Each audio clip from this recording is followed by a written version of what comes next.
So I want to talk about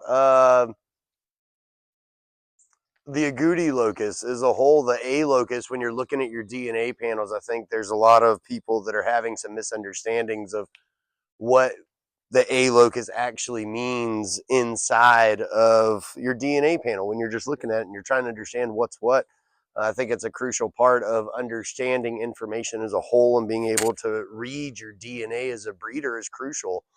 Having to send people pictures of your dog and ask them to interpret your DNA all the time isn't necessarily something that we wanted to do as a whole. So we really tried to focus and understand the differences. An AA dog is technically a recessive black, so it would be a solid coat dog. Once I started looking into AYA or AYAY, AYAT, etc., all of this kind of correlates into the same thing, but they have distinct differences on what they mean and what they can do for us as breeders. AYA, AY little a, okay, would be a fawn that carries a recessive black, so it has the ability to make solid color animals. Whereas an AYAT is still a fawn dog, but you're going to see the tan points in later breedings because you're carrying tan points even though it's covered by fawn. One of the popular things that we've seen right now is AYAT on double and triple dilute. Blue testable cocoa AYAT seems to even still show tan points from the fawn because there's so many other factors at play. Even your K locus is inside of that, kind of determining some of what's happening with your overall colors. But I really wanted to focus on A today and not go too off topic, because I'm really good at going off topic, right? So that's not necessarily the goal.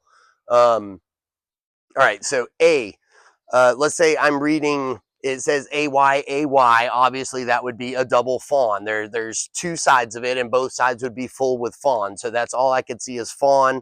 And when I breed this dog to something that's not fawn, everything's going to carry a fawn from it. Once I got to AY little a, it's fawn again that carries solid, so you're going to be able to make solid color animals as well as fawn. AYAT is fawn that carries tan points, so I'm able to still have a fawn animal that would carry tan points, that sometimes in certain situations, pending other DNA that's associated with your combo, you could still potentially see your tan points in an AYAT dog. So well, that's what you mean by carrying, because it's carrying one copy of a dilute. The yeah. ATAT is the dilute, the AY is the dominant. Exactly. So, and even K, you know, brindle associated on top of A can really affect a lot of what you're seeing too. So, your A locus is going to determine eumelanin and or phalomelanin. Eumelanin would be browns and blacks. Phalomelanin would be reds and yellows on what you're going to see in your hair color. So, you know, your A locus is super important, I think, for, you know, the overall. Well, look at her standing so pretty. That's a lot She's to do with perfect. your base pattern. Oh yeah, for sure. You know, whether you're having a solid dog or you're having a dog that's got the tan points or that's got the fawn overlay, it's kind of your building block for how do I want to stack the rest of this, Oh right? yeah, definitely.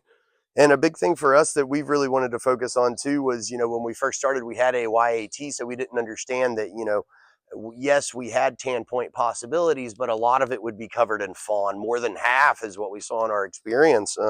So we were able to kind of counteract that. And once we really got down and realized what we wanted as breeders and what our customers were looking for as our customers, we really both steered towards the ATAT stuff, double tan points. You wanted tan points on both sides, so that way no matter what we would breed it to, even an ATA or another ATAT dog, we would still be able to specifically make all tan point babies. Now ATA, yeah, that's our goal. ATAT on both sides, Yeah. because with the tan points is what we refer to as AT, being recessive. When you have a copy of both recessives to fill that locus, so ATAT, then it's going to make that recessive visual. We call it recessive because it's not typically visual when there's only one copy. Well, and now technically, I don't think tan points would be considered recessive. I don't agree with that actually, because in an ATA dog, a single copy of tan points and a single copy of solid, I'm still able to see tan points just fine. So I think it's more just there's so much other stuff that's happening inside of our A locus that inhibits what we see. Different locuses all over it are going to affect what we're able to see versus what we're not able to see. In a true recessive fashion, like a dilute factor dog, when I only have one copy of blue, it doesn't matter what other genes are affecting it. I'm never going to see a blue dog until I have two copies of blue. Does that make sense? Yes. So that's kind of more of my understanding of a true recessive genetic is I exactly how you worded it, but I just think we might have it mixed up a little bit on what's what. You know what I mean?